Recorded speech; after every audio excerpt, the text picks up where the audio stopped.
संपूर्ण महाराष्ट्रभरातून सद्गुरूंचे साधक आजच्या या दिवसाची प्रतीक्षेने वाट पाहत असतात.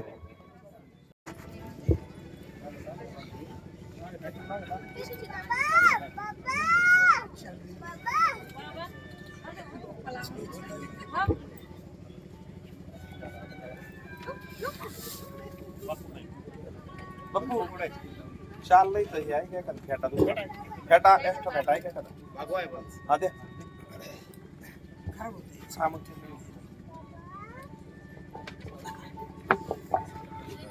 या निमित्ताने आपण करात स्वामी गुरु वैसवीरे महाशक्ती जेथे विष्णू पूजा शिवशंकराची असे शक्ती पूजा दही दूध शुद्धोदकाने तयाला प्रत्यक्ष गंगा जलकुंभी आली श्री दत्त स्वामी सिया स्नान घाली महासिद्ध पद तीर्थ घ्यावा महिमा.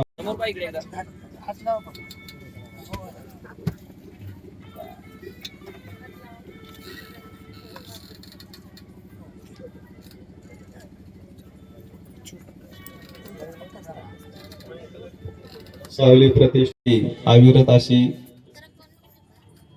प्रयत्न आणि साधना सुरू झाली.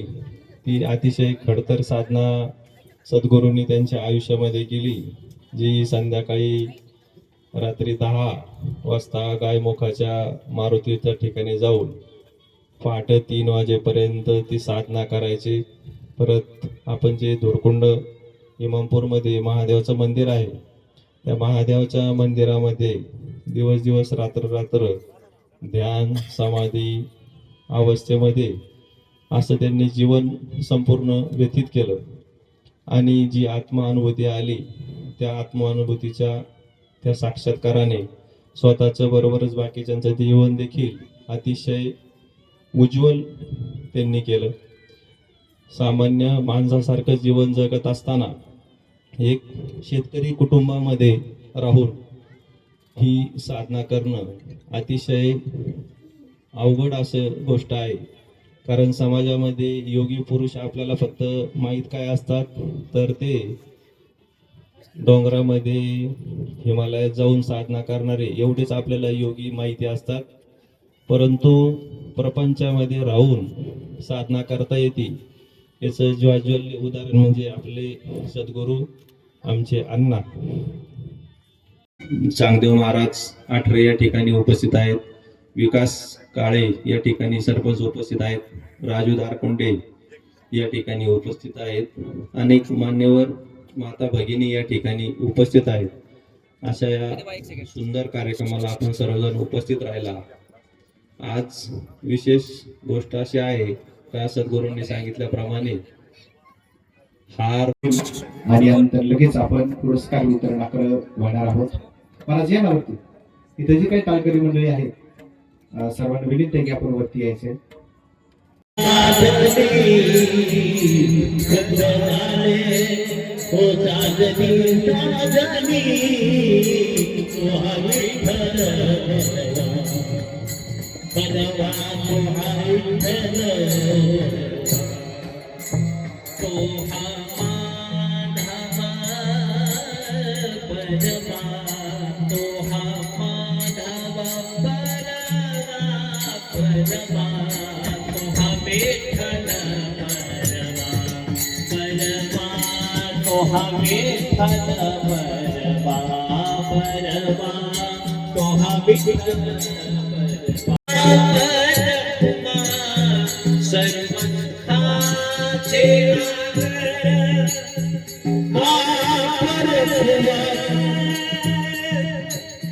मी पाहुण्यांना विनंती करतो आहे की आपण दीप प्रज्वलन करावं.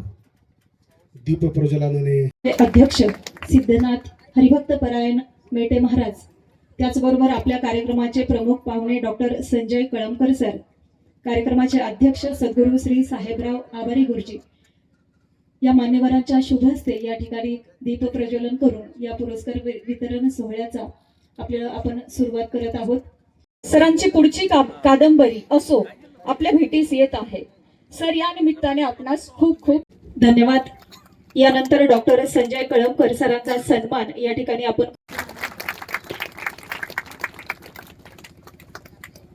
शुभेच्छा. सद्गुरू आवारे गुरुजींची आध्यात्मिक वलय असलेली प्रतिमा आपल्या सर्वांना ठाऊक आहे. त्याचबरोबर बहुभाषा कोविद ही उपाधी देखील त्यांना तितकीच शोभून दिसते. संस्कृत, मराठी, इंग्रजी, हिंदी या भाषेवर त्यांचे प्रभुत्व आहेच. सद्गुरू श्री आवारे सरांचा पिंड शिक्षकाचा आहे. या व्यतिरिक्त इतर कोणत्या भाषेतील साहित्य वाचायचे असेल तर आधी ती भाषा शिकायची, नंतर त्या साहित्याच्या वाचनाचा अनुभव घ्यायचा, याचा त्यांना प्रचंड व्यासंग आहे. या व्यासंगातून त्यांनी 7 भाषा अवगत केलेल्या आहेत. तसेच जवळपास 1,00,000 पुस्तकांचं वाचन त्यांनी आतापर्यंत केलेलं आहे. साहित्य व कला क्षेत्रात तर त्यांचे योगदान उल्लेखनीय आहे. हँड्सअप या इंग्रजी नाटकाचा मराठी अनुवाद त्यांनी केलाय व आपले सर्वांचे लाडके ज्येष्ठ अभिनेते कैलासवासी सदाशिव अमरापूरकर यांनी या नाटकाला अक्षरशः गाजवलेले आहे. या व्यतिरिक्त त्यांनी चित्रपट क्षेत्रामध्ये कथा व पटकथा लेखनाचेही काम केलेले आहे. त्यांच्या खेळ मांडियेला या पुस्तकाला राज्य शासनाचा साहित्य कृती पुरस्कार लाभलेला आहे. बहुत काय लिहिणे हे त्यांचे पुस्तकही लोकप्रिय ठरलेले आहे. नंतरच्या काळात ते ललित लेखनाकडून आध्यात्मिक विषयांकडे वळले. त्यांचे भगवद्गीतेवरील विवेचन, शिवसूत्र, योगसूत्र, ईशोपनिषद असे ग्रंथ लोकप्रिय ठरलेले आहेत. आयुर्वेदापासून तत्वज्ञानापर्यंत, स्वर विज्ञानापासून हस्तरेषांपर्यंत तसेच योग साधनेत त्यांचा हातखंडा आहे. एवढी विद्वत्ता व सद्वर्तन असलेल्या गुरुमूर्तींना वाढदिवसाच्या पुन्हा एकदा शुभेच्छा.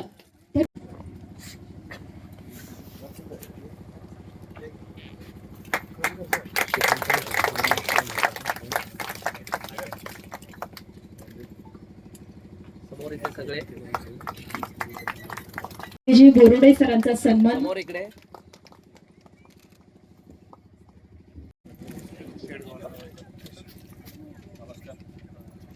हॅलो मागे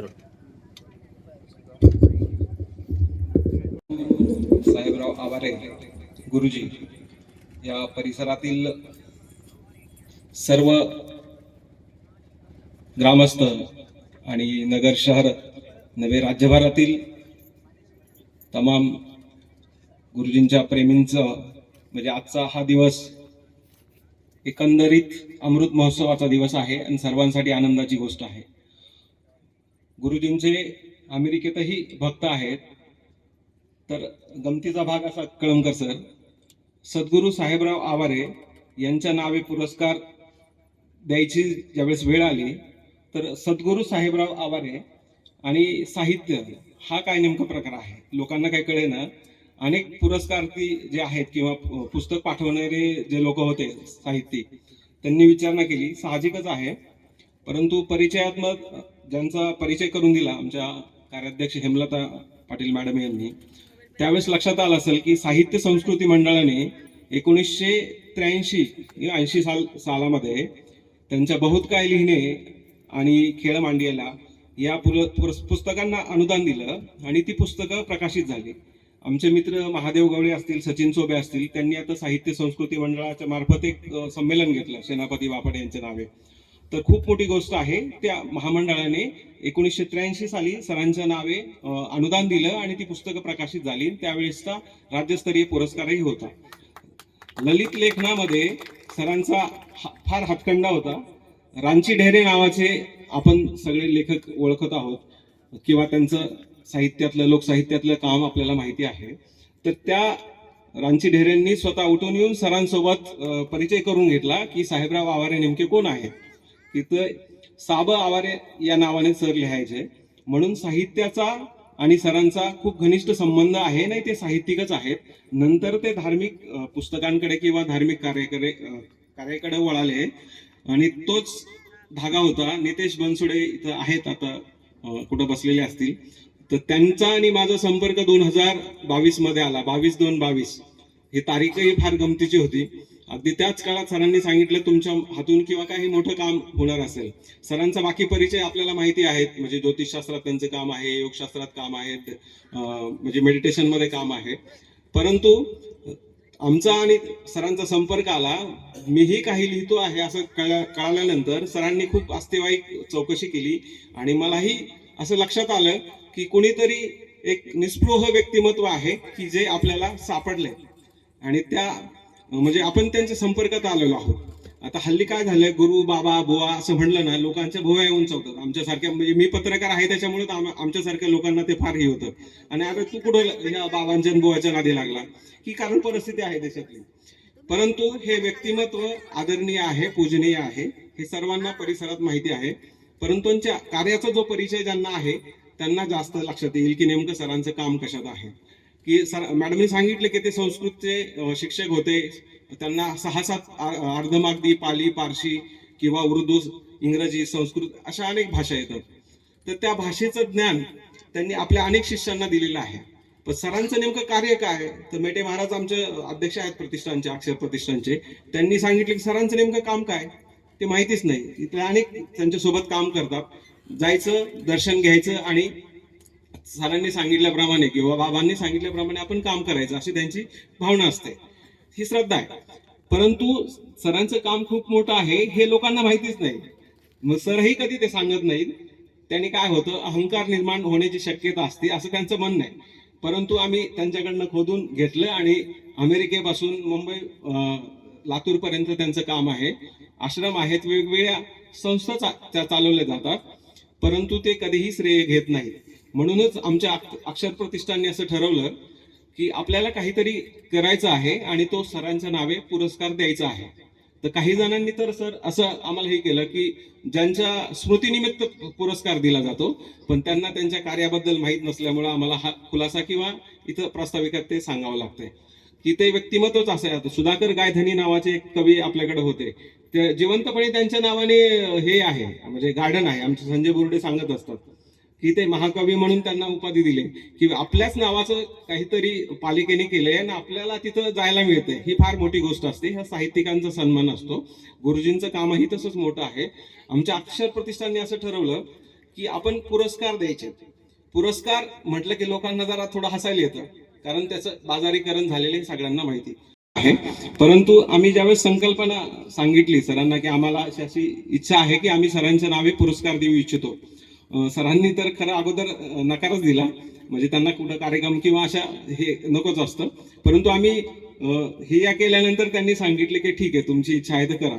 आमच्या अध्यक्ष असतील मेटे महाराज, स्वाती पाटील असतील, हेमलता पाटील असतील, पालवे सर आहेत, तर यांनी सगळ्यांनी असं ठरवलं की आपल्याला लोकांना पुरस्कार द्यायचे, पण याच्यात कुठंही किंचितही असं लोकांना वाटलं नाही पाहिजे की हे मॅनेज पुरस्कार आहेत, की हे काहीतरी पार्सलिटी करून दिलेत, ओळखीचे आहेत वगैरे, असं काही व्हायला नको.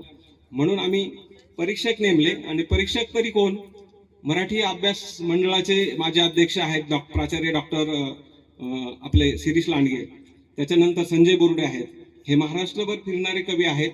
यवना परदेशातही ते व्याख्यानं घेतात. आता त्यांचं फिलिपाईन्सला एक व्याख्यान हे होत आहे, संमेलन होत आहे.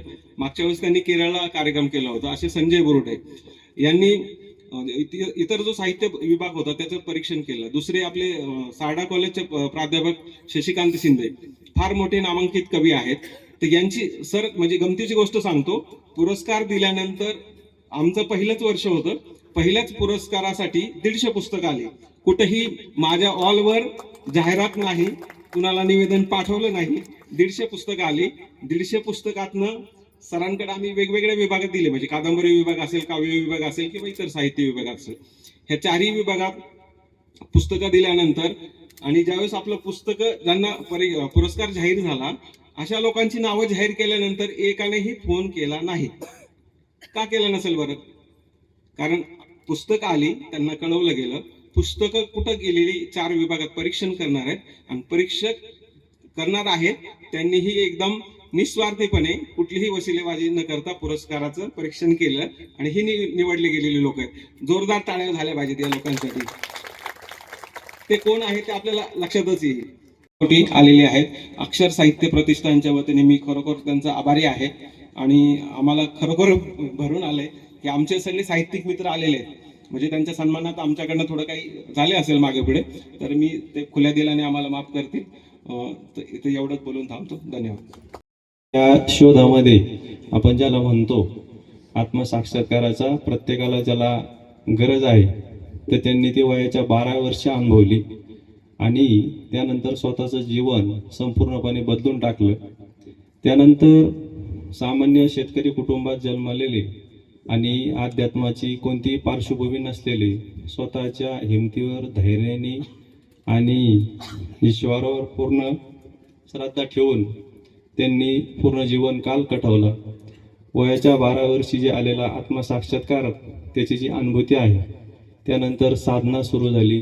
साधना अनेक खडतर साधना त्यांनी केली आणि त्या साधनेचा परिपाक म्हणजे आज सर्व काही असून सुद्धा तुकाराम महाराजांसारखे अतिशय निर्विघ्न, म्हणजे ज्यांचं आयुष्य कोणत्याही मोठ्या भपकेबाजपणामध्ये, आश्रम, शाळा किंवा खूप मोठा सद्गुरू परिवार असा न राहता एकदम सर्वसामान्य माणसामध्ये सर्वसामान्य राहून अलौकिक न व्हावे लोकापरी, या तुकाराम महाराजांच्या उक्तीप्रमाणे कोणताही बडेजावपणा न करता जे खरे साधू संत असतात ते समाजामध्ये राहतात, स्वतःला अजिबात कळू न देता आणि फक्त समाजामध्ये राहत असताना समाजाला माहीत असतं का हे काय आहे. अशा सद्गुरूंनी प्राथमिक शिक्षण जेऊर येथे झालं, त्याच्यानंतर उच्च शिक्षण नगरमध्ये झालं. त्यानंतर त्यांनी नोकरी प्रथम गडाख साहेबांच्या मुळा पब्लिक स्कूलला संस्कृतचे प्राध्यापक म्हणून सुरुवात केली. काही काळानंतर आठरे पाटील या ठिकाणी त्यांनी संस्कृत शिकवलं. काही खाजगी डॉक्टर लोकांच्या शिकवणी पण सरांनी घेतलेल्या आहेत. अनेक देवतांचे प्रत्यक्ष दर्शन संकेत सरांना झालेले आहेत. साहित्यिक क्षेत्राबद्दल आता मॅडमने आणि सरांनी त्यांच्याबद्दल सांगितलं, परत उच्चार करत नाही. पण आध्यात्मिक क्षेत्रामध्ये आज मितीला जे काही भारतामध्ये 2-4 लोक असतील त्याच्यामध्ये सद्गुरूंचं नाव घेणं अतिशय क्रमप्राप्त आहे. प्रणेते उद्योजक सन्मान्य सचिनजी चोबे सर यांचाही या ठिकाणी सन्मान होतोय.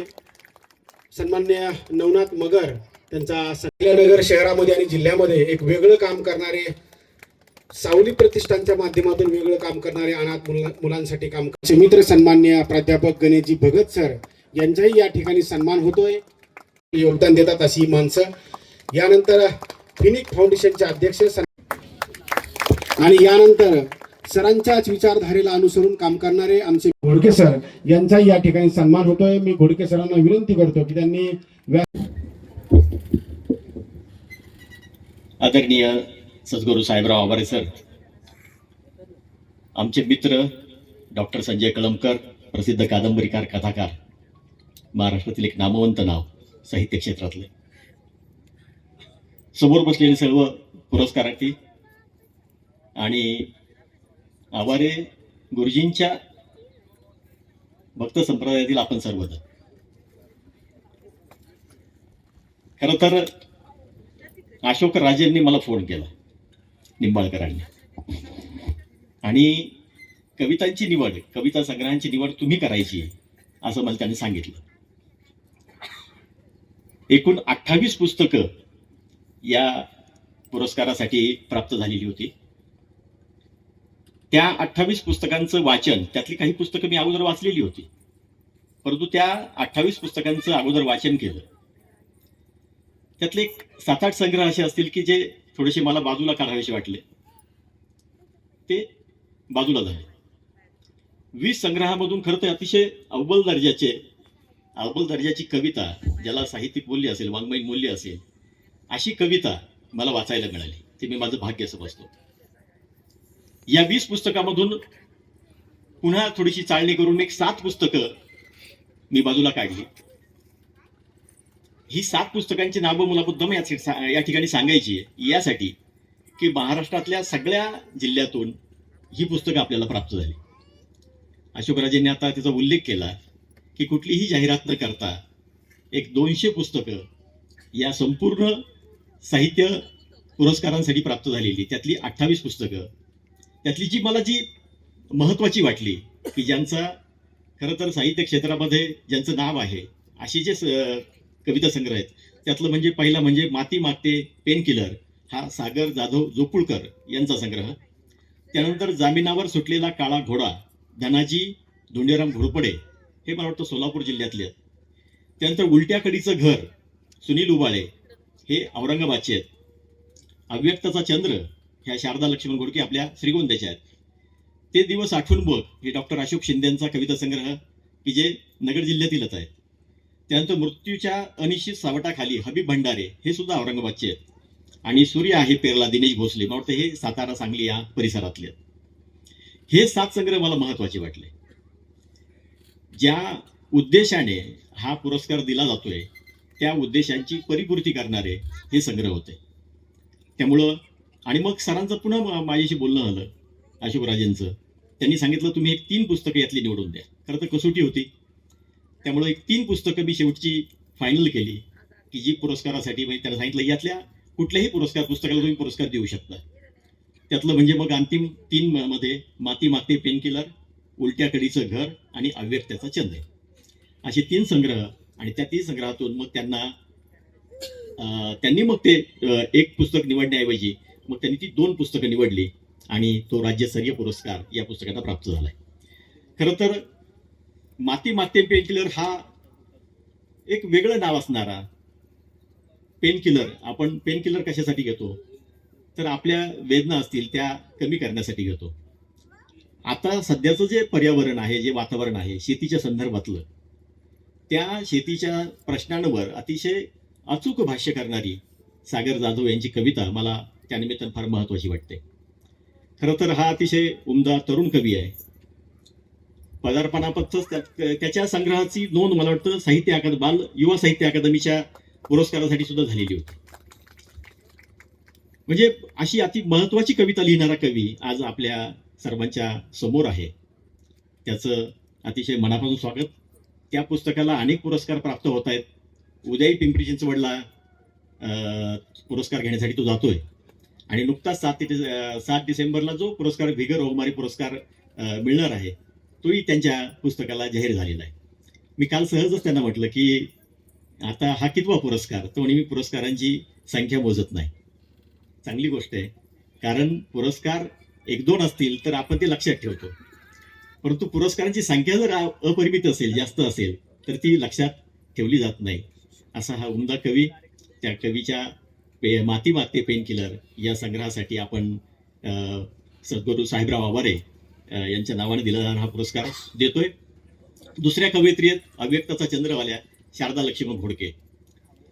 श्रीकवी आणि ललित ज्यामध्ये अष्टाक्षरी छंद जपणारी कविता ती शारदा लक्ष्मण घोडके यांनी लिहिलेली आहे. ते आपल्या श्रीगोंद्याच्या आहेत.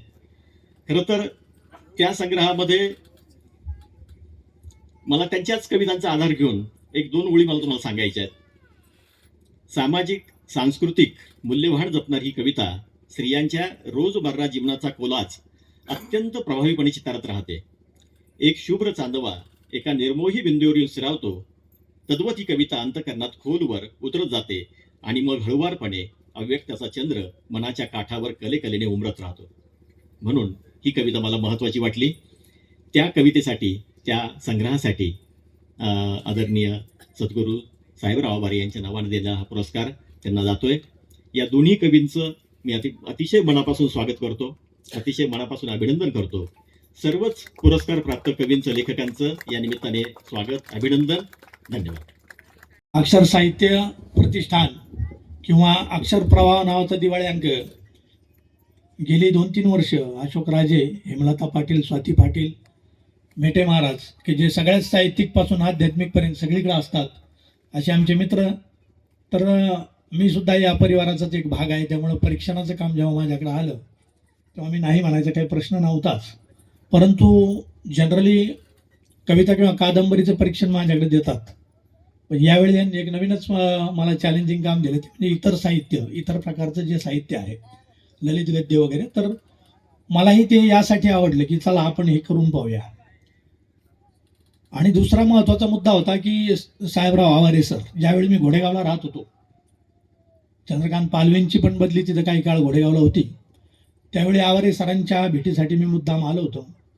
तर मला जे जाणवलं की एका प्राध्यापकाने की आपली जी काही दैनंदिन ड्युटी आहे त्याच्या पलीकडे जाऊन जो एक आत्मशोध आणि एक सर्व आपल्या अस्तित्वाचा शोध घेण्याचा प्रयत्न करायला पाहिजे, त्या अर्थाने आवारे सरांचा एक प्रभाव मनावर पडून गेला.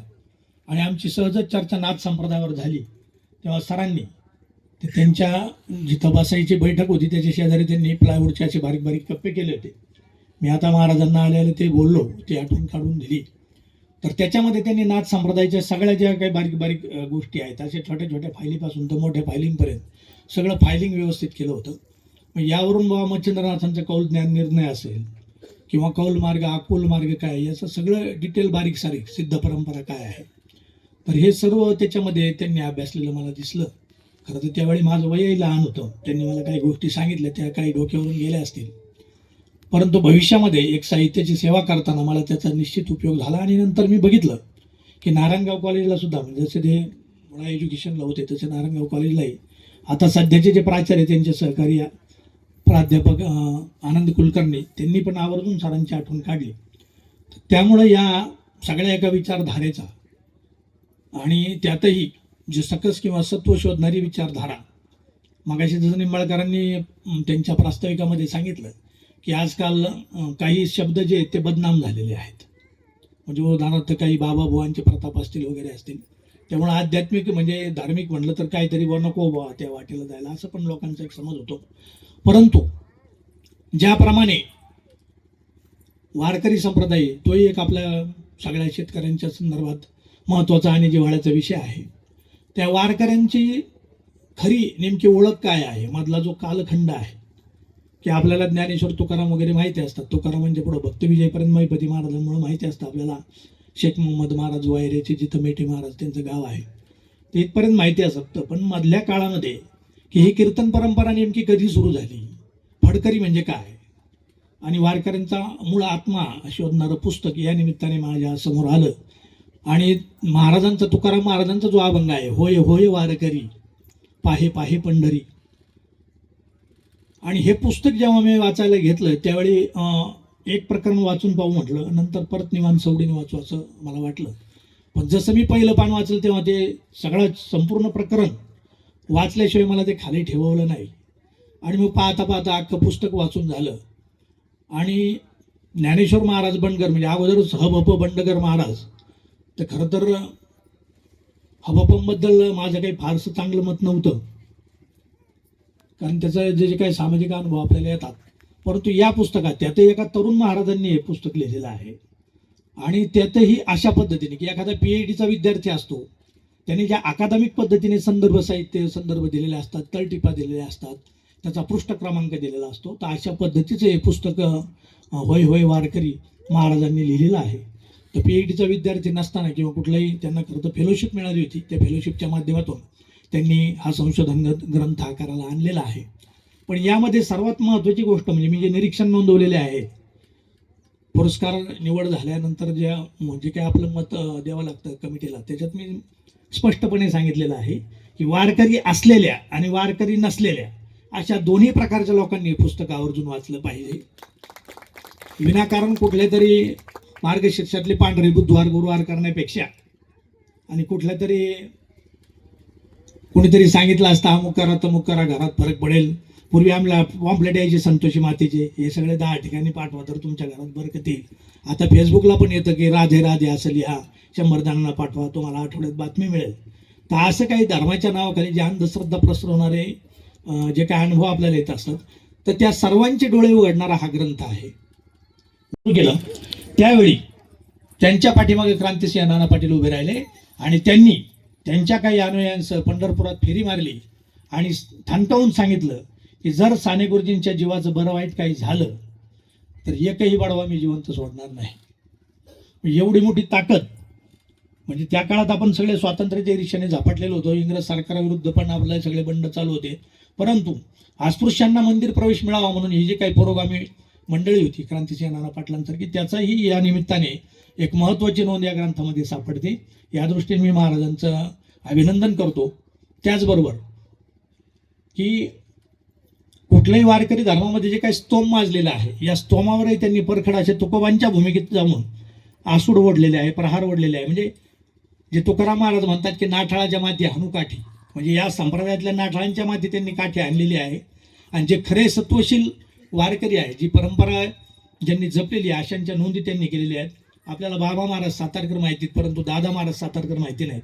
तर दादा महाराज सातारकरांबद्दलची महत्त्वाची माहिती त्यांनी सांगितलेली आहे. आजही पंढरपूरला आपण गेलो तर पंढरपूरच्या गावकुसाला इतर जातीच्या धर्मशाळा का आहेत, हे आता आपल्याला मूळ गाव ठाण पाहिल्यावर आपल्या लक्षात येतं की सगळ्या गावकुसाला आहेत. म्हणजे मेन गावामध्ये त्या धर्मशाळा बांधायला जागा दिली गेली नाही. याचं कारण काय असं, त्यावेळेचं जातीवास्तव या ग्रंथामधून त्यांनी उलगडून दाखवलेलं आहे. त्याचबरोबर गाडगे बाबांनी त्यांना मिळालेल्या पैशातून जी धर्मशाळा बांधली, त्या धर्मशाळेचा इतिहासही त्यांनी मांडलेला आहे. म्हणजे एकीकडे परंपरेचं भलावण न करता, परंपरेचं गौरवीकरण न करता, आणि तत्कालीन वर्तमानाला जे काही सत्य आहे ते निखळ सत्य यांनी मांडलेलं आहे. म्हणून खरं तर वारकऱ्यांनीच पुस्तक लिहिलं म्हणल्यावर ते बायस असण्याची जास्त शक्यता असते, पण ती इथं कुठेही नाही आहे. तर याबद्दल महाराजांना अनेक वेळा ट्रोलिंग केलं जातं. मी नंतर त्यांची माहिती घेतली, सांगोला परिसरातही माझं जाणं येणं असतं. तर महाराजांनी त्या स्थितीत संयमाने त्या सर्व ट्रोलिंगला शांतपणे उत्तरं दिलेली मी पाहिलेली आहेत, किंवा त्यांच्या बाकीचे जे काही सोशल मीडियावरील इतर चर्चा वगैरे ते पण अभ्यासलेलं. तर आजच्या परिस्थितीमध्ये वारकरी म्हणवल्या जाणाऱ्या सर्व लोकांनी निव्वळ कर्मकांडांच्या आहारी न जाता की खरं सत्व काय असतं, किंवा तुकाराम महाराजांनी या अभंगामधून सांगितलेलं जे मर्म आहे ते मर्म अभ्यासण्यासाठी आधुनिक संत विचार नेमका कसा असला पाहिजे, आपला आचार कसा असला पाहिजे, नुसती तुळशीचे माकडं घालून, तुळशीचे लाकडं घालून ते जे बंड आहे ना, ते मुंड माझ्याविषयी बंड करीशी तपाते, त्या पद्धतीचं न करता की आपण आपल्या व्यक्तिगत जीवनामध्ये वारकरी नावाची जीवनशैली कशी आपण आत्मसात केली पाहिजे, भिनवली पाहिजे, याचा एक सखोल असा वापर या ग्रंथामध्ये झालेला आहे. त्यामुळं मी या पुस्तकाची निवड केली असं मी म्हणणार नाही. माझ्या हातून या पुस्तकाची निवड झाली, त्यांच्या हातून अशाच पद्धतीचं सत्यशोधन व्हावं. आणि महाराष्ट्रात जे काही पुरोगामी परंपरा आहे, ज्याला आपण म्हणतो, आता ती खरं तर दहशतीमुळे किती राहिले हा भाग सोडून द्या, परंतु अशा पद्धतीचे जर तरुण अभ्यासक पुढे आले तर पुन्हा एकदा त्या सर्व ऋजस्वल परंपरेला चांगले दिवस येतील. त्यांच्या लेखनासाठी आणि आवारी प्रतिष्ठानच्या पुढील वाटचालीसाठी मी मनपूर्वक शुभेच्छा व्यक्त करतो आणि थांबतो. धन्यवाद. आणि कथा, कादंबरी, समीक्षा, काव्य अशा वेगवेगळ्या प्रकारामध्ये सरांना महाराष्ट्रभर पुरस्कार मिळालेले आहेत.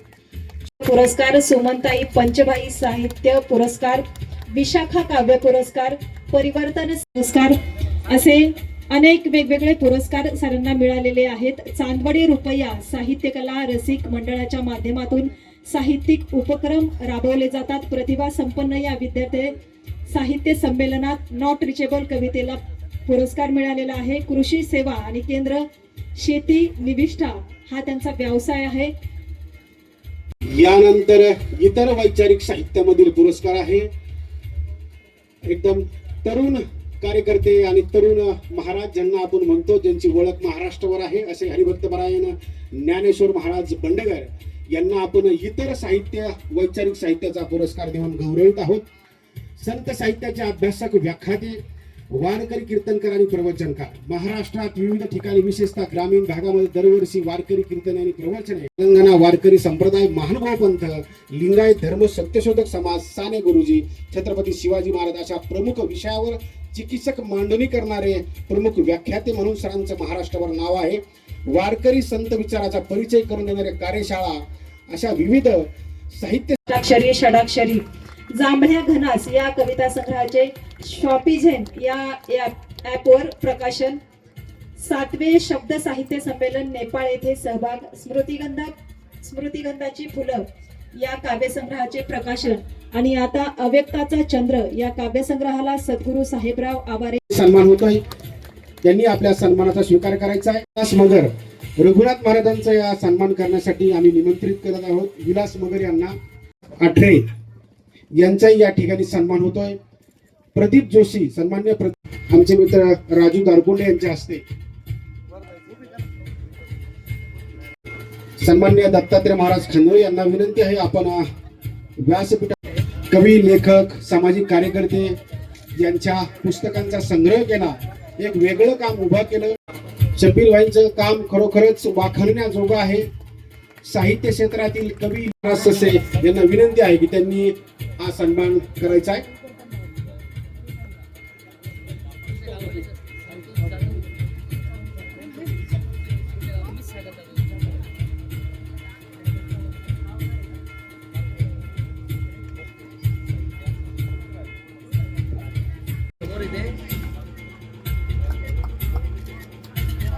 सरळ राहिले नाही आणि कुठल्याच नदीचे पाणी निर्मळ राहिले नाही. हॅलो. या ठिकाणी मातीत राबणारे हात आहेत आणि त्या हातांमधून तयार झालेले लेखणी हातात घेतलेले सगळे हात आहेत. अक्षरांच्या मळ्यात आणि सगळं शेत शिवार आहे. आपला कार्यक्रम या शेताशिवारामध्ये रंगलेला आहे. अक्षरांच्या मळ्यात सारी अक्षरांचीच पिकं, अक्षरांच्या मातीत राबती अक्षर वेडी लोक. तिफन लेखणी अशी चालते होते अक्षर पेरणी, अक्षरांच्या सरीतुनी मग झुळझुळ वाहे अक्षर पाणी. अक्षरांचीच फळे फुले अन अक्षरदाने मोत्यावानी, अक्षर खुळी रान पाखरे गाती अक्षर गाणी. अक्षर वेड्या शिवारी जोतो गातो अक्षर भलरी, अक्षर वेड्या शिवारी जोतो गातो अक्षर भलरी. अक्षरांच्या मैफिली सबग रंगत येते अक्षर न्यारी. ही रंगत अशी आपल्या सर्वांच्या उपस्थितीने या ठिकाणी या पुरस्कार वितरण सोहळ्याला आलेली आहे. आणि सर्व पुरस्कारार्थींच्या वतीने या ठिकाणी मी विनंती करेल हरिभक्त परायण बंडगर महाराज यांना की आपलं मनोगत आपण या ठिकाणी व्यक्त करावं.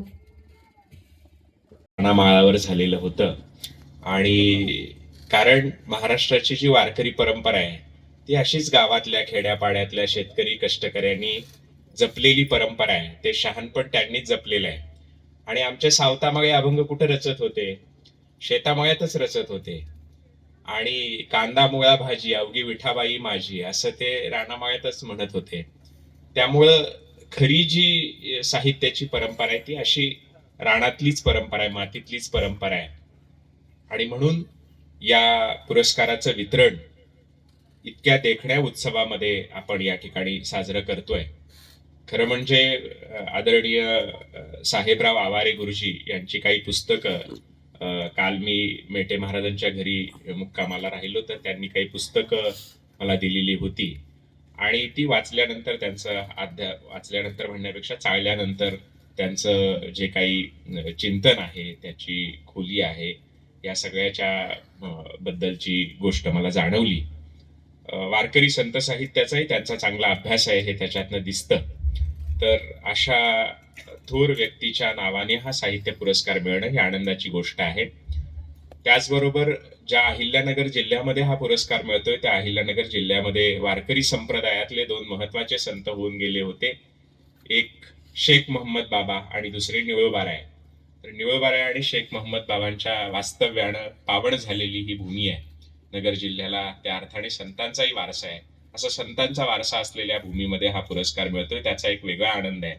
माझ्या पुस्तकाविषयी मी फार काही बोलणार नाही कारण आदरणीय संजय बोरुडे सर त्याविषयी बोललेले. खूप तळमळीनं, आत्मीयतेनं आणि अभ्यासपूर्वक असं ते बोललेलं आहे. त्यांच्यासारख्या ज्येष्ठ कवींनी, साहित्यिकांनी या पुरस्काराचा गौरव आणि निवड करावी यामुळं खरं म्हणजे अत्यंत आनंद झालेला आहे. त्यांच्या सगळ्या निवड समितीला मी धन्यवाद देतो. या प्रकारचा कार्यक्रम आयोजित करून आपण जे लिहिते आहात त्यांना बळ देण्याचं, प्रेरणा देण्याचं काम करतोय. कारण पुरस्कारामुळे, पुरस्कार म्हणजे काय तर स्वीकार, मी या विचारसरणीचा पुरस्कार करतो असं म्हणणं म्हणजे स्वीकार करणं. पुरस्काराचा अर्थच स्वीकारणं असा आहे. हे वारकरी परंपरा ही सगळ्यांना स्वीकारणारी आहे. याही अर्थाने हा पुरस्कार माझ्यासाठी महत्वाचा आहे. पारदर्शक पद्धतीने आयोजित केलेलं आहे त्याबद्दल मी त्यांना सर्वांना अभिनंदन करतो त्यांचं. चिंबोर युद्ध या कादंबरीबद्दल मी 2 मिनिटात फक्त बोलेल, जास्त काही नाही. की माझं जन्मगाव आहे बालम टाकळी, शेवगाव तालुका. मूळचा मी नगर जिल्ह्यातला आहे. नोकरीच्या निमित्ताने कोकणामध्ये गेली 27 वर्ष आहे आणि वाढ झालेली आहे आळंदीची. तर अशा सगळ्या याच्यामध्ये काय की कोकणामध्ये 27 वर्षामध्ये मी खाडीच्या किनाऱ्यावरती राहतो आणि ती खाडी मी पाण्याच्या वर जी आहे ती आणि पाण्याच्या खाली जी आहे ती अशी पाहिली. आणि कोकणामध्ये खेकड्यांना चिंबोरे असं म्हणतात. तर आज जे आपल्या अवतीभोवती घडतं आहे ते सगळं खेकड्यांचं महायुद्ध चालू आहे. आणि ते खेकड्यांचं महायुद्ध राजकारणामध्ये सत्ता बदलामध्ये कसं चालू आहे, हा त्याचे आमदार घेऊन पळतो आहे, तो याचे आमदार घेऊन पळतो आहे. आणि हा सत्तेसाठी काय काय तडजोडी करतो आहे, तो सत्तेसाठी काय काय तडजोड करतो आहे. हे मानवी सत्तेसाठी हपापलेल्या माणसांच्या मनोवृत्ती जी आहे ती खेकड्यांची मनोवृत्ती आहे. आणि म्हणून त्यांच्यातल्या असणारं जे युद्ध आहे ते युद्ध असलेला नायक या कादंबरीमध्ये मी रेखाटलेला आहे. आणि त्यामुळं या खाडीचा सगळा भरती असेल, ओहोटी असेल, पाण्याच्या खाली येणाऱ्या लाटा असतील, त्याच्यात असणारे खेकडे असतील, त्यांचे गट असतील, तर या सगळ्या दृष्टिकोनातून याचा जो नायक आहे तो त्याला दोन मेंदू आहेत. एक पुरोगामी आहे, एक प्रतिगामी आहे. सगळे खेकडे तिरके चालत असतात, हा सरळही चालतो आणि तिरकाही चालतो.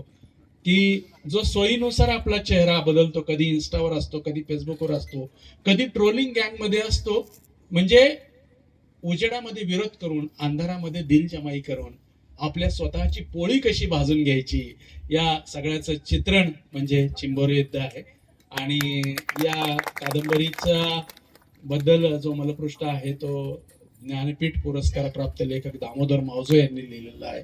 मधु मंगेश कर्णिकांनी या कादंबरीचा गौरव केलेला आहे की महामिथक असलेली कादंबरी म्हणून पद्मश्री मधु मंगेश कर्णिक, त्याचबरोबर डॉक्टर दीपक बोरगावे यांनी असं म्हटलं की ही कादंबरी जे सर्वसामान्य लोकांना राजकारणामध्ये दिसत नाही त्याचा नवीन अर्थ आणि येणाऱ्या काळामध्ये पुढे काय घडेल असं सत्योत्तर सत्य जे आहे ती सांगणारी कादंबरी आहे. ही कादंबरी आता हिंदीमध्ये झालेली आहे. जानेवारी ती सेतू पब्लिकेशन नवी दिल्ली यांच्याकडून येईल. त्याचबरोबर साहित्य प्रकाशन कर्नाटक मध्ये कन्नडमध्ये ती कादंबरी येते, इंग्लिशमध्ये ती चालू आहे, गुजरातीमध्ये चालू आहे. आणि त्यामुळं जगभराच्या वाचकांसाठी ही कादंबरी निश्चितच की मानवी ह्या सगळ्या वृत्ती प्रवृत्तीचं दर्शन रूपकाच्या माध्यमातून व्यक्त केलेलं आहे. एबीपी माझाने या संदर्भात माझी मुलाखत घेतलेली होती. धन्यवाद मला सन्मानित केल्याबद्दल. आपणा सर्वांचे आभार. राजकारणावरती कादंबरी आहे. ते जर खूप राजकारण्यांच्या विरोधात बोलले तर लवकरच त्यांना भाजप प्रवेश करून घेईल त्यांचा, किंवा ईडी त्यांच्या मागे लागेल. परंतु त्यांनी अतिशय चांगल्या पद्धतीनं या कादंबरीतून, ती मी अजून वाचलेली नाही, म्हणजे यातले चारही पुस्तकं दुर्दैवानं मला वाचता आले नाही. आणि न वाचता एखाद्या गोष्टीवर बोलणं तितका मोठा वक्ता मी नाही. श्रद्धांजलीच्या कार्यक्रमात ते जमतं, माहिती नसताना अचानक जाऊन आपण त्या व्यक्तीविषयी बोलू शकतो, कारण ऐकायला ती व्यक्ती नसते हयात. कालच माझी भेट झाली म्हटलं तरी चालतं, कारण ते काही उठून म्हणत नाही झालीच नव्हती वगैरे. त्यामुळे ती खोटं बोलण्याची चांगली जागा आहे. स्मशान किंवा लग्नामध्ये आशीर्वाद देणं वगैरे, म्हणजे घरी भांडणं झाले तरी माणसं तिथे येऊन आशीर्वाद देतात इतरांना की तुमचा संसार सुखाचा हो, यांचाच भरोसा नसतो प्रपंचाचा. या गोष्टी समाजामध्ये आहेत, त्या आपल्यालाही माहीत आहेत. पण चला, एखाद्याला जर त्यात समाधान मिळत असेल तर त्या लोकांना आपण त्या गोष्टी करू दिल्या पाहिजे. या ठिकाणी हबपद ज्ञानेश्वर बनगर महाराज, अतिशय तरुण, हे अध्यात्म क्षेत्रातलं नाव आहे. होय होय वारकरी नावाचं एक आध्यात्मिक उत्तम ग्रंथ त्यांनी लिहिलाय, तो मी निश्चितपणे वाचील. आपणही तो वाचावा. आमचे तरुण मित्र सागरजी जाधव जोपुळकर यांची माती मागते, पेन किलर आणि शारदाताईंचा अव्यक्तांचा चंद्र, चारही पुस्तकांना आपण पुरस्कार दिले. हे चारही पुस्तकं खरं म्हणजे सद्गुरू साहेबराव आवारी यांच्या नावानं हे पुरस्कार दिल्यामुळं त्यांना एक वेगळं मूल्य प्राप्त झालं असं निश्चितपणे आपण म्हणू शकतो. आपल्याच भागातील, आपल्याच मातीतील ज्यांनी आत्मानुभव घेतला असे आपले सगळ्यांचे श्रद्धे आवारी गुरुजी, त्यांचे अनेक भक्त इथं असतील. आणि खरोखर एखाद्या माणसावर विश्वास ठेवल्याशिवाय आपलं जगणं सुद्धा तसं दुष्प्राप्य आहे. आत्मानुभव म्हणजे काय, आपल्या त्यांनाच का आला, आपल्याला काय येत नाही. आपल्या प्रत्येकाच्या मनामध्ये ती ताकद आहे, आपण ती वापरत नाही. म्हणजे एखादा माणूस फार असा थकलेला आहे, आता मला सलाईन लावावं लागेल, अशा परिस्थितीत रस्त्यानं जर चाललेला आहे आणि अचानक एखादा जर म्हटलं की मला तिकडे बिबट्या येताना दिसलाय, तर तो इतक्या वेगानं धावेल, म्हणजे त्याच्या मनामध्ये आत ते धावण्याची प्रवृत्ती आहे ती लपलेली असते. तसं मनामध्ये सगळ्या शक्त्या आपल्या लपलेल्या असतात, फक्त त्या बाहेर कधी काढायच्या ते निघतच नाही. एकतर संकट आल्यावर निघतात, नाही तर संधी आल्यावर निघतात. आणि संकटाची आपण वाट पाहत बसतो, त्यापेक्षा संधीची वाट पहा. आवारी गुरुजींनी या संधीची वाट पाहून आपल्याला समाजाचं आपण काहीतरी देणं आहोत आणि या समाजाला काहीतरी वेगळी दिशा आपण दाखवली पाहिजे, या निमित्तानं जे आध्यात्मिक क्षेत्रात कार्य सुरू केलेलं आहे. आणि आज 75 वर्ष झाले, एक 75 वर्षाचा अनुभव संपन्न ग्रंथच आपल्या समोर बसलेला आहे. 75 आज आपण साजरी करतोय. अशा लोकांची करावी. विनाकारण माझ्याकडे पैसे आहेत आणि माझ्या वडिलांची मी करतो असं म्हणण्यात काही अर्थ नाही. वडिलांनी जर काहीच केलं नसेल तर करण्यात काही अर्थ नाही. कारण 75 होणं म्हणजे काय आपलं कर्तृत्व नाही. काळ जातो तसं वय होतच जातं. वाढदिवस साजरा करण्यात काही कर्तृत्व नाही. ज्यांच्याकडं कर्तृत्व आहे त्यांचेच ते करावेत. पण आता फेसबुकवर आदल्या रात्रीच माहीत होतं यांचा वाढदिवस आहे, मग दुसऱ्या दिवशी विनाकारण ते फोटो, आणि ते फोटो आले की आता व्हॉट्सअप आपल्या हातात असतं, ते फुकटचे फुलं आपल्याकडे आहेत, 4-5 फुलं टाकून द्यायची, आपण काय फरक पडत नाही. त्याच्या खाली एखादा अचानक गेला गावातलं तर तेच फुलं त्याला टाकून द्यायची, त्याने काय फरक पडत नाही. म्हणजे वाढदिवसाला आम्ही तेच टाकतो, श्रद्धांजली व्हायला तेच टाकतो. त्यात काय भावना नाही, वेदना नाही, संवेदना नसते. असं थोडंसं यंत्रवत आमचं सुरू असतं.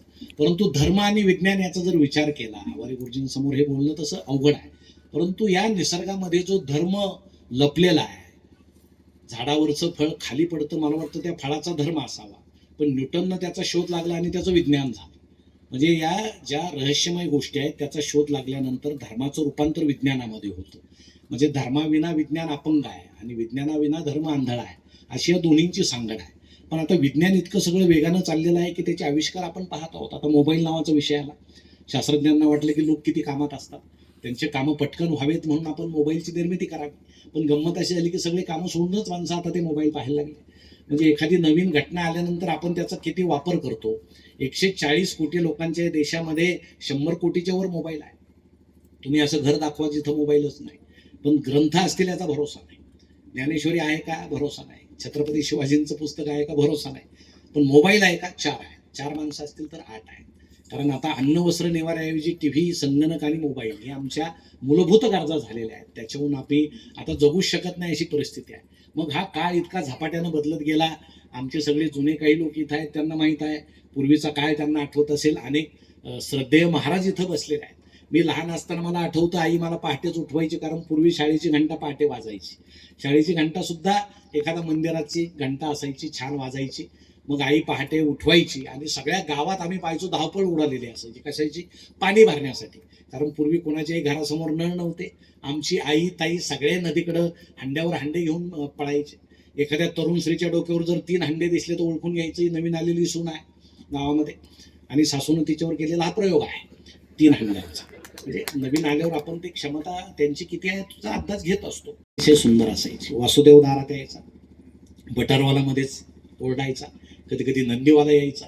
मंदिरामध्ये कुठंतरी कोणीतरी छान आमचं सतार वाजवतोय, विणा वाजवतोय, त्याचा मंगल आवाज यायचा. घराघरामध्ये पोथी पठण व्हायचं, त्याचा आवाज यायचा. आणि मग आई पहाटेच्या वेळेस पटकन आंघोळ उरकून घ्यायची. मला आठवतं, आमची कुठलीही जुनी आई किंवा ताई अंधार तोंडी आंघोळ उरकून घ्यायची. कारण आमची पूर्वीचे नाणी घरं हे घराच्या समोर होते आणि त्याच्या भिंती कमरे इतक्या उंच होत्या. त्यामुळे आमच्या आईला पटकन बसूनच आंघोळ करावी लागायची. मोकळेपणी कधी आंघोळ करता आली नाही. कसं बसं एखादा बादली पाणी घ्यायचं, पटकन आंघोळ करायची, घरात यायचं. पूर्वीच्या आईचा मेकअप एका मिनिटामध्ये उरकायचं. 9वारी साडी घालायची. त्या 9वारी साडीला 4-5 रंगाची ठिगळं जोडलेली असायची, त्याला तोडूप म्हणायची. आणि ती साडी ती घालायची 9वारी. म्हणजे आमची आजची स्त्री नवरात्रीला प्रत्येक रंगाची वेगळी साडी घालते. आमची जुनी आई मात्र एकाच दिवशी नवरात्र साजरी करायची अशी परिस्थिती. कारण तो काळ तसा होता. मग ती मेन लावायची, ते असं गोंधल्यासारखं दिसायचं. पूर्वी गोंधायचे ना. मी विचारलं आजोबांना का गोंधायचे, तरी मोबाईल वगैरे नव्हते. कुणी हरवलं तर सोय, तो आमचा मुलगा आहे, दांडावर गोंधलंय, इथं गोंधलंय, बाजारात हरवला, जत्रेत हरवलं, तर ते गोंधायचे. आता त्याला काय म्हणतात, ते टॅट्यू. टॅट्यू तुम्ही पाहिलं का? टॅट्यू हे मानेपासून पायापर्यंत गोंधलेलं असतं. म्हणजे असं वाटतं हा हरवलेला बरा आहे. सांगायची लाज वाटते हे आमचंच आहे. म्हणजे चांगल्या त्वचेचं वाटोळं करून घ्यायचं, हे असं टॅट्यू आहे. मग ते असं ते कुठंतरी कुंकवाच्या करंड्यामध्ये कुंकू असायचं, तर्जनीनं कुंकू घ्यायची, कपाळाला लावायची, मातीच्या भिंतीमध्ये आरशाचा तुकडा खोचलेला असायचा, त्या आरशामध्ये कधीही पूर्ण चेहरा दिसला नाही. आईला फक्त कपाळ दिसायचं, पदर घ्यायची, जिभेच्या टोकामध्ये बुडवायची आणि असं सुंदर ते ठसठशीत कुंकू, म्हणजे कधीही शाळेतनं गेलेली आई भूमिती शिकल्यासारखं असं छान वर्तुळ काढायची. याच्या पलीकडे तिचं मेकअप नसायचं आणि ते कुंकू असं निघत नसायचं, कारण पूर्वीचं सौभाग्य सुद्धा पक्क होतं. म्हणजे संध्याकाळी घरी निघालेले माणसं घरीच यायची. आता टिकल्या निघाल्या, तुमची चूक नाही. जसा काळ बदलला, माणसाची वृत्ती बदलली, मेकअपचं साहित्यही बदललं. आता टिकली कधी गळून पडेल आणि हा कधी गायब होईल याचा भरोसा राहिलेला नाही. त्याच्यामुळे कुंकू तुम्ही लावूच नका, कारण तो येईलच याचाही आता भरोसा नाही. हे सगळं हे गमतीचा काळ असा झपाट्यानं बदलत गेला. मग सगळ्या मुलांना 4-4, 5-5 भावंड एका घरात असायचे, घमेल्यात आंघोळ घालायची, कारण पाणी कमी असायचं. मग शाळेत जायची घाई सुरू व्हायची. तुम्हाला आठवत असेल, शाळेचा गणवेश तरी काय असायचा, खाकीचा अर्धा तुकडा, पांढरा शर्ट, त्याला आंगडं म्हणायचे. ते विजारीत तो शर्ट खोसायचा, पट्टे नव्हते, बेल्ट नव्हते, करदोरावरून घ्यायचे. करदोरा ढिल्ला असेल तर एखादी काडी घ्यायची, त्याला पिळणी म्हणायची. ती पिळणी अशी जोरानं पक्की करायची, दुपारी पोट फुगलं की पुन्हा ढिल्ली करायची, म्हणजे ऍडजस्टेबल बेल्ट होता तो. मग आई चेहऱ्याला इतकी पावडर लावायची, माझा बाबड्या कसा गोरा दिसला पाहिजे. कशाचा गोरा दिसतोय, किती पावडर लावा. बरं, पूर्वी मुबलक पावडर असायची, ती कुठून यायची माहित नाही, गिरणीतलं पिठे असण्याची दाट शक्यता आहे. पण मेकअपचं असं काही उपलब्ध नसताना मग कपाळाला तीट लावायची, गालाला तीट लावायची. आता कपाळालाही तीट लावते इथपर्यंत ठीक आहे, गालाला का तीट लावते समजत नव्हतं बालपणी. आता समजायला लागलं तर आई नाही, अशी परिस्थिती आहे. असे उघड्या अंगाची माणसं तांब्याच्या कळशा घेऊन देवाला पाणी वाहताना पडायचं, कसं पवित्र वाटायचं. काही माणसं डबे घेऊन गावाच्या बाहेर जाताना दिसायचे, म्हणजे आपोआप मॉर्निंग वॉक व्हायची, सेपरेट जायची गरज नव्हती. जो माणूस वेगानं जाताना दिसायचं समजून घ्यायचं रात्री चांगला बेत होता यांच्या घरात. ओळखण्याच्या कोणा कळून घ्यायचं, कोणतरी पाहुणे आले असतील, गड्यानं चांगलं चोपलेलं दिसतंय वगैरे. बरं, माणसं गप्पा मारत सुद्धा जायची. बरं, एकमेकाला भेटल्यावर गप्पा मारत सुद्धा उभे राहायचे. असं सुंदर पहाटेचं वातावरण होतं.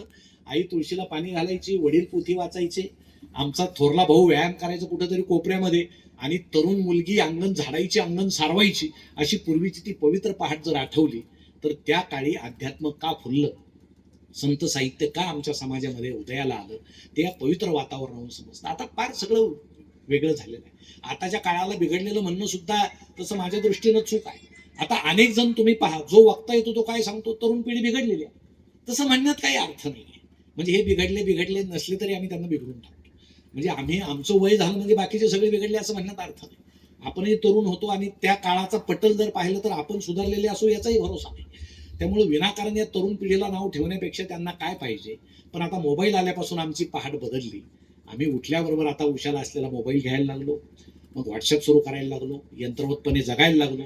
आमची तुळस बाजूला राहिली, पोथी बाजूला राहिली, ते पवित्र गोष्टी बाजूला राहिल्या.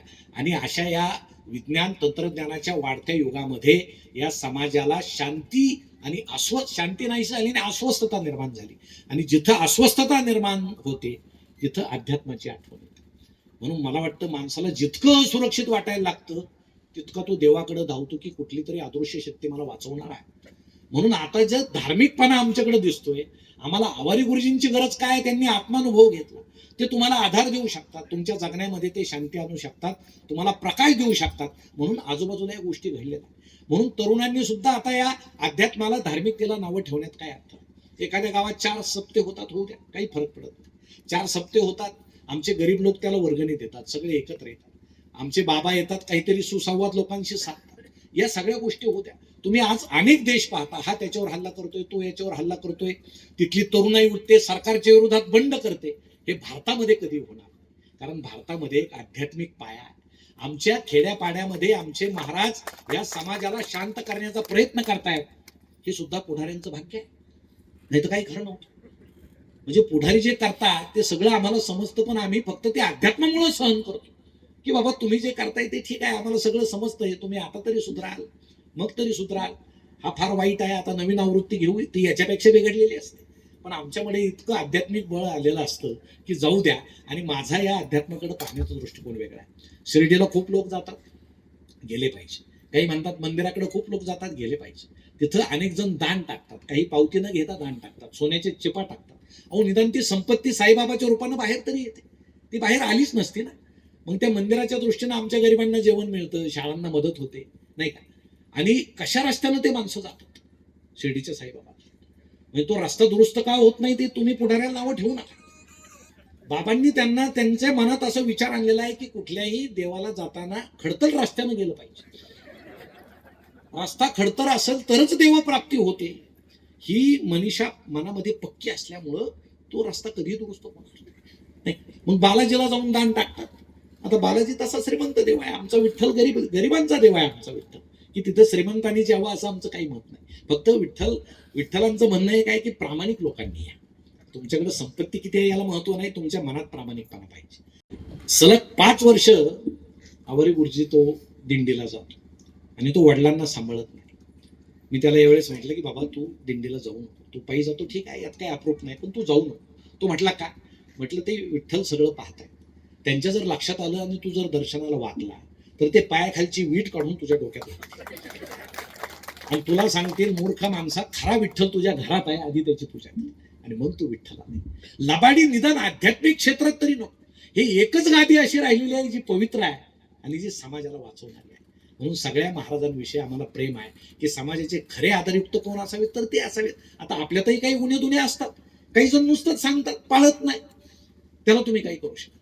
लग्नाला कमी माणसं आले, काही मुलं होत नाही असं आहे का? काही जण असं सांगतात, स्वतःच मोठाले साखरपुडे करतात. त्याला जुन्या काळी कर्ते सुधारक आणि बोलकी सुधारक नावाचे 2 प्रकार. कर्ते सुधारक म्हणजे कोण? की विठ्ठल रामजी शिंदे माफ करा यांनी धोंडो केशव कर्वे किंवा विठ्ठल रामजी शिंदे असावेत विधवेशी विवाह केला आणि नंतर विधवा चळवळ त्यांनी सुरू केली, पुनर्विवाह केला पाहिजे, ते कर्ते सुधारक झाले. आणि नुसते बोलके सुधारक म्हणजे जे नुसतं बोलतात, तुम्ही पाळा मी नुसता बोलत राहील. मला वाटतं ही गादी नाही, ही गादी अत्यंत पवित्र आहे आणि आपल्या समाजाला खरा मानसिक आधार जर कोण देत असेल तर हे अध्यात्म देतं. म्हणून आवारी गुरुजींच्या निमित्तानं या मातीमध्ये आज मोठमोठाली माणसं आले, ही अध्यात्माची ताकद असते की खूप चांगल्या लोकांनी खेड्यातल्या मातीत यावं.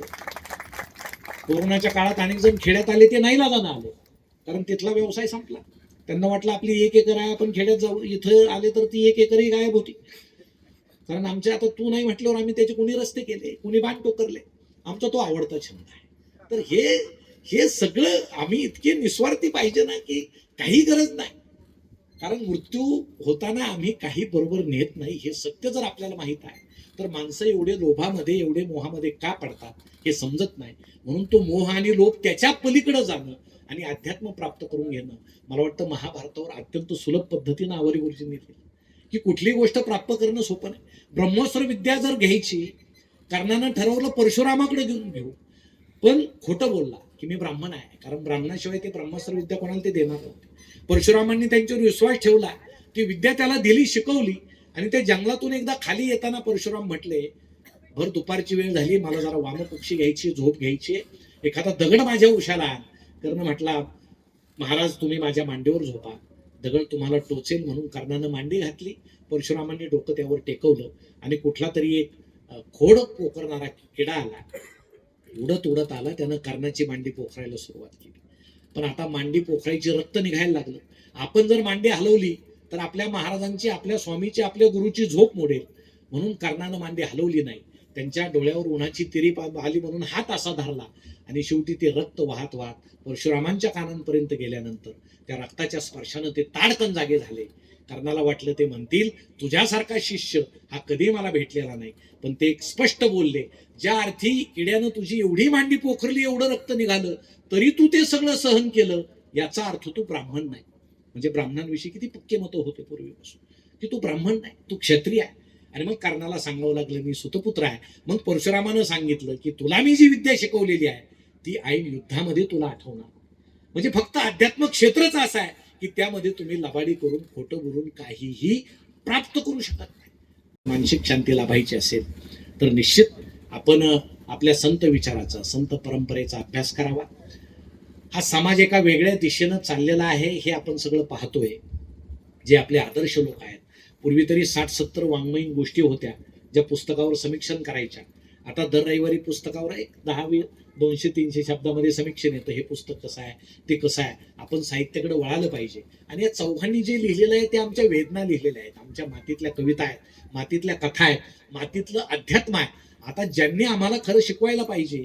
मध्यंतरी मी ऍडमिट होतो 5 दिवस एका दवाखान्यात आणि टीव्ही लावला. तुम्हाला सांगतो काय पाहावं त्या टीव्हीवर, आपण रात्रंदिवस तो टीव्ही घाला. की कुठला तरी तो पश्चिम महाराष्ट्रातला एक नेता उठायचा की दुसऱ्याला शिव्या द्यायचा, की दुसरा याला शिव्या द्यायचा. 5 दिवस ते शिव्या सुरू होते, जाहिराती सुद्धा मिळत होते. म्हणजे हे जे प्रसार माध्यम किंवा सगळं जे आमच्यावर दाखवलं जातंय हे आता अजिबात आशादायक काही राहिलेलं नाही. आपल्या मुलावर जर संस्कार करायचे असतील तर पहिलं कुटुंब त्या मुलावर संस्कार करतं, नंतर शाळा करते, नंतर समाज करतो. म्हणून कुटुंबामधील आईनं आता जिजाऊ व्हावं, वडिलांनी आता शहाजी व्हावं आणि आपल्या मुलाकडे लक्ष द्यावं. माझा मुलगा बिघडला असं म्हणू नये. तो ज्यावेळेस बिघडला म्हणतो त्याला कारणीभूत आपणच असतो. तो एवढा मोबाईल का खेळायला लागला? कारण त्यानं शाळेतून आल्यावर पाहिलं माझ्याशी कोणी बोलेना, मला आई काही विचारीना, वडील सरांनी काय सांगितलं, गुरुजींनी काय सांगितलं विचारीना, दादा मोबाईलमध्ये आहे, आई मोबाईलमध्ये आहे, कुणी टीव्हीत आहे, आपल्याशी कुणी बोलेना आणि फार रडायला लागलो तर आई मोबाईल देते, हा पाहत बस. आता मोबाईलचा सुद्धा फार उपयोग आहे. 2 व्यक्तींना आपण लहान पोरगा रडायला लागले की मोबाईल द्यायचा, बघत बस. आणि आजोबा फार किरकिर करायला लागले की धरा मोबाईल, ते आपलं भजनं वगैरे ऐकावं. म्हणजे आता नवीन सुनांची फार सोय झालेली आहे. सासू किरकिर करत नाही, सासरी किरकिर करत नाही. एकदा त्यांच्या हातात मोबाईल दिला की ते म्हणतात जाऊ द्या वगैरे नाही. तर हा बदललेला काळ आहे आणि तो बदललेला काळ समजून घेणं फार गरजेचं आहे. जसं ग्रामीण भागात पारावर 2 वृद्ध माणसं बसले होते, एक जण दुसऱ्याला असं म्हटला, काय जमाना बिघडलाय, माझी सून तर पाय विचारू म्हणे काय झालं, मला चहा देताना डोक्यावर पदरच घेत नाही. आता दुसरा म्हटला मला चहाच देत नाही, तुला पदराचं काही करायचं. आता आपण सुद्धा समजून घेतलं पाहिजे की जर पदर नसलेल्या साड्या जर यायला लागल्या तर कशाला आपल्याला पदर तरी पाहिजे. म्हणून या काळाप्रमाणे जसं आपण बदलत जाऊ तसं आपलं दुःख कमी होत जातं. मला वाटतं अध्यात्म हेच सांगतं आपल्या जीवनामध्ये आनंद निर्माण करणं आणि त्या दृष्टीनं आपण वागणं. ज्यावेळेस एका ज्योतिषी सुद्धा इथं आहेत, मला वाटतं व्यक्तीनं विचारलं ज्योतिषाला की हे महाराज वगैरे सगळं हेच सांगतात, मला खूप आवडतं, लहानपणापासून मी कीर्तनं खूप ऐकलेली आहेत आजीबरोबर. आणि मग ते विचारतात ते ज्योतिषाला की माझ्या किती वर्षापर्यंत माझ्या आयुष्यामध्ये काय आहे ते सांगा. तर ते ज्योतिषी त्याला सांगतात की 40 वर्षापर्यंत तुमच्या आयुष्यामध्ये बनगर महाराज दुःख आहे असं ज्योतिषी सांगतात. आणि मग पुढं काय ते म्हणे तुम्हाला सवय लागून जाईल, काय अडचण नाही. तर हे सगळं जगणं आपल्या हातात असतं, कोणावर अवलंबून नसतं. परंतु आता आपल्याला आधार एकच अध्यात्माचा आहे. म्हणून बनगर महाराज आणि इतर सर्वांचे मी मनापासून खूप खूप आभार मानतो की समाजाला जागृत करण्याचं, संत परंपरेला पुढे नेण्याचं काम आपण करता. आज आपल्या पुढं आमच्या खेड्यापाड्यातले दीनदुबळे हजारो लोक बसतात, ते तुमच्या आशेवर बसतात. ठीक आहे, काही महाराज मध्यंतरी कीर्तन संपवता प्रचार करायचे एखाद्या पक्षाचा, संपवता. मी एका महाराजाला मित्र आहेत, विचारलं काय, ते म्हणे वरून आम्हाला आदेश आले नाही की जाता तर शेवटी तुम्ही 2 वेळी बोला बुवा, त्याचं मानधन या कीर्तनापेक्षा जास्त आहे म्हणून आम्ही बोलतो. तर मला वाटतं या गादीचा उपयोग तुम्ही राजकारणासाठी करूच नका.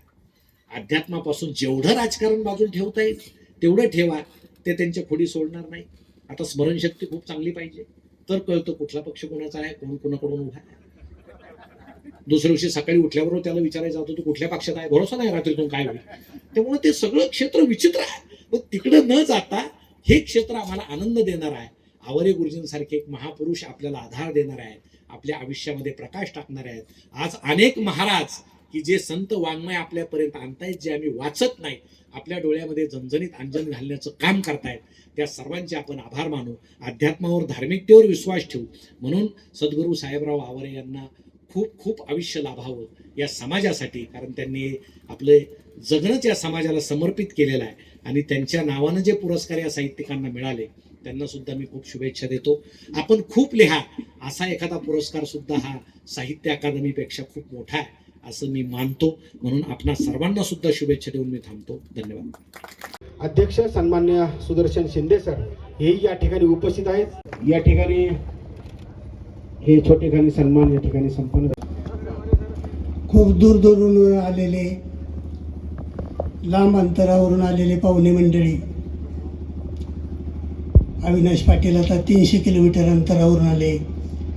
रत्नागिरीहून पुरस्कारार्थी लबडे सर आलेले आहेत. इतक्या दूर अंतरावरून येणं, थंडीचे दिवस, या सगळ्यांनी ही जी आपुलकी दाखवली त्याबद्दल पहिल्यांदा मी सगळ्यांचं मनापासून अत्यंत ऋण व्यक्त करतो, आभार मानतो. प्रमुख पाहुणे म्हणून प्राध्यापक डॉक्टर संजय कळमकर यांनी आपला अमूल्य वेळ दिला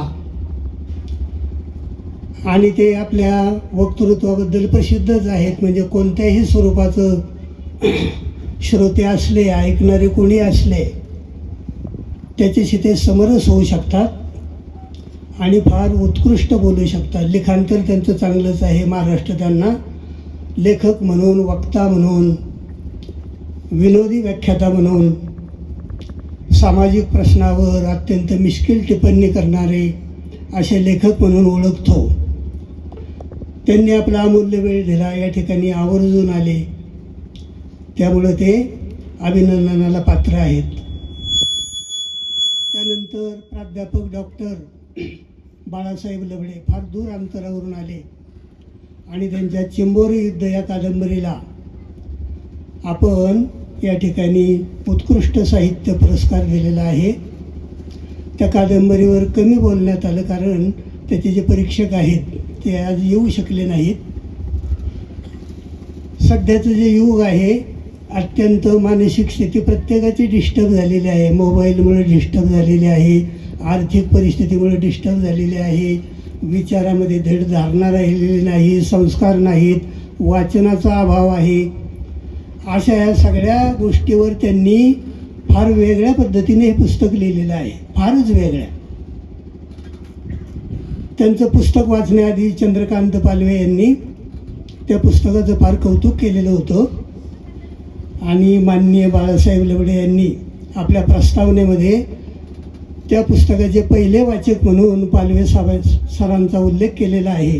तो ज्यावेळेस मी चंद्रकांत पालवेंना दाखवला त्यावेळेस त्यांच्या डोळ्यामध्ये अश्रू आले. कृतज्ञता आहे, मोठ्या माणसाचे लक्षणं आहेत आणि अप्रतिम कादंबरी आहे. भालचंद्र नेमाडे, इंग्रजीमध्ये जॉर्ज ऑरवेल यांनी जे वेगवेगळे प्रयोग केले, संपूर्ण कादंबरीची मांडणी वेगळ्या पद्धतीने, भाषेची मांडणी वेगळ्या पद्धतीने, जितका आशय त्याच्यामध्ये कमी शब्दामध्ये, म्हणजे त्यांच्या काही निवेदनामध्ये इतका स्पीड आहे मोठा.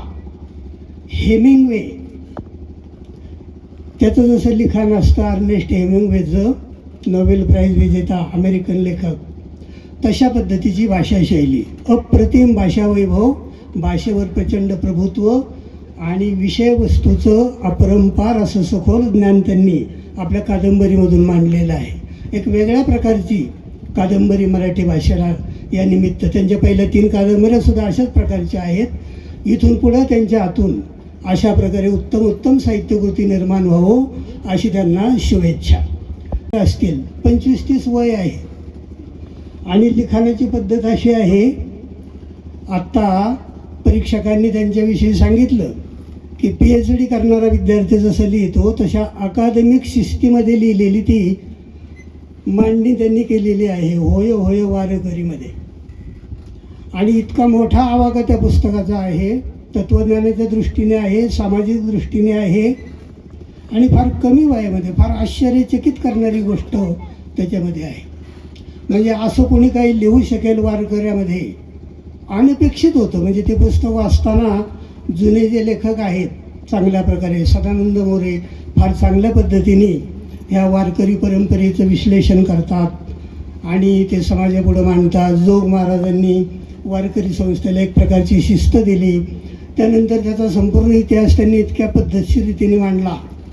नाथ संप्रदायाचा त्यांचा जबरदस्त अभ्यास आहे. त्यापूर्वी जो सिद्ध संप्रदाय आहे, बौद्ध सिद्ध संप्रदाय, लिंगायत संप्रदाय, शैव संप्रदायाचा त्यांचा चांगलाच अभ्यास आहे. महानुभाव संप्रदाय, सत्यशोधक चळवळीचा संपूर्ण महाराष्ट्रीय जीवनावर पडलेला सखोल प्रभाव अप्रतिम शैलीमध्ये त्यांनी मांडलेला आहे आणि इतकं सुसूत्र विवेचन केलेलं आहे की प्रत्येक वाक्याला, प्रत्येक मांडणीला मनुष्य वा म्हणत राहतो. म्हणजे ज्याने खूप वाचन केलेलं आहे त्याच्यासाठी ती मेजवानी आहे. महाराष्ट्रामध्ये चौकडं गाजते ते पुस्तक आणि कोणीतरी ते लिहायला पाहिजे होतं. आणखी सुसूत्र पद्धतीने त्यांच्या हातून मांडणी हो, वारकरी संप्रदायाला दिशा प्राप्त हो, अशा प्रकारची त्यांना आपण शुभेच्छा देऊ. त्यानंतर सागर जाधव जोपुळकर अप्रतिम कविता संग्रह आहे. जुन्या पद्धतीची कविता ज्यांनी वाचलेली आहे, मध्ययुगीन कविता आहे, संत कविता, पंत कविता, त्यानंतर तंत शाहिरी वाङ्मय आहे, अलीकडचं केशवसुतानंतरचं वाङ्मय आहे, साठोत्तरी वाङ्मय आहे, त्यापेक्षा एकदम वेगळी भाषा, एकदम वेगळी मांडणी आणि या मातीशी इमान असणारी, जसं इंद्रजित भालेराव लिहितात, या मातीतलं भालचंद्र नेमाडे लिहितात, देशी लिहितात, साने गुरुजी लिहितात, गाडगेबाबांची व्याख्यानं, गाडगेबाबांचा नुसता आवाज कानावर पडला तरी सच्चा माणूस म्हणजे काय, खरा बोलणाऱ्या माणसाच्या वाणीमध्ये किती सामर्थ्य असतं कळून येतं. त्यांचं जे शेवटचं कीर्तन झालं वांद्रेमध्ये, मुंबईला 10,000 लोक होते, शेवटच्या माणसाला ऐकू जाईन असा सिंहासारखा आवाज त्यांचा होता. मग हे बळ कुठून येतं? वाचेमध्ये, आचरणामधून येतं. अशा प्रकारचं संपूर्ण माती मागते पेनकिलर. पेनकिलर मनुष्य कधी मागतो? वेदना झाल्यावर. म्हणजे संपूर्ण माती, संपूर्ण ग्रामीण जीवन, शेतकऱ्याचं जीवन हे वेदनेवर उपाय मागत आहे. सगळ्यांना त्यांनी साथ घातलेली आहे, तो विचार सगळ्यांनी करायचा आहे. गोडके यांचा अव्यक्ताचा चंद्र अप्रतिम काव्यसंग्रह आहे आणि सगळे स्त्री जीवनातले अनुभव, मातृत्वाचे अनुभव, माहेरवाशिनीची मनातली विरहाची अवस्था, अशा प्रकारे त्यांनी अव्यक्त ज्या भावना आहेत तुम्हाला आम्हाला शब्दामध्ये प्रकट करता येत नाहीत, कवी त्या शब्दामध्ये प्रकट करू शकतो. त्याच्याजवळ शब्दसंपत्ती असते, भाषा संपत्ती असते. अशा प्रकारे त्यांनी आपल्या कवितेमधून प्रचंड, ज्याला आपण अमूर्त भावना म्हणतो, ज्या शब्दात मांडता येत नाही त्या पकडण्याचा प्रयत्न केलेला आहे. अशा त्यांच्या काही 4-4, 5-5 ओळी आहेत जे आपण वाचल्यानंतर आपोआप पाठ होऊन जातात आणि वेळप्रसंगी ते आपण गुणगुणू शकतो, आठवू शकतात. अशा प्रकारे आता हा जो वाढदिवस आहे हा वेगवेगळ्या प्रकाराने या ठिकाणी अविनाश पाटील आहेत. लातूर जिल्ह्यामध्ये त्यांनी असे अनेक प्रकारचे मोठे मोठे कार्यक्रम केले. आमचे महाराज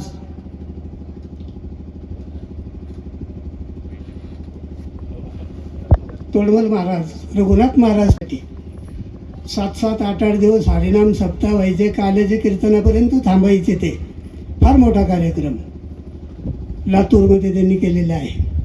त्यानंतर आता हा कार्यक्रम अक्षर प्रतिष्ठानचे अशोकराजे निंबाळकर त्यांनी केला की आपण साहित्यिकांचा सत्कार ठेवू, याला एक साहित्यिक उंची येईल. या निमित्ताने आपण जे उदयोन्मुख लेखक आहेत त्यांच्या पाठीवर शाबासकीची थाप देऊ. आणि या ठिकाणी आणि मुद्दाम इथे घ्यायचा आहे कार्यक्रम. हे नवनाथ मगर यांची शेती आहे, ही त्यांची संस्था आहे साहेबराव आवारे प्रतिष्ठान नावाची. इथे त्यांना वृद्धाश्रम काढायचा आहे. ते माजी सैनिक आहेत. मग सैनिकी पेशातून निवृत्त झाल्यानंतर उरलेला काळ त्यांना अशा प्रकारची समाजसेवा करायची आहे. त्यांची शेती आहे, थोडीफार नोकरी ते करू शकतात आणि आपलं आयुष्य सत्कारने घालायचं आहे.